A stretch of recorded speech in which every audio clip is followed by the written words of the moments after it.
Terra, Certo. otteniamo questa equazione. Questa equazione ci dà un'informazione sulla temperatura, perché la temperatura è la radice quarta di S star, quindi della mia costante solare che conosciamo, fratto la costante di Boltzmann. Chi dice costante dice che vuol dire che noi conosciamo il valore preciso di questa costante. Io adesso non me lo ricordo a memoria, però credeteci, la temperatura che viene fuori è meno 20 gradi centigradi. È possibile questo secondo voi? La temperatura media della Terra è meno 20 gradi centigradi?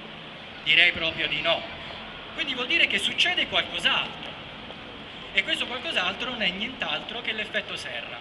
Perché la temperatura, la Terra abbiamo visto che emette questa energia.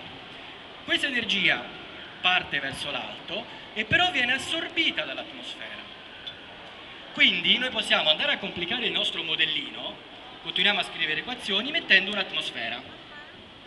Partiamo dall'idea che questa atmosfera assorba e essa stessa riemetta energia.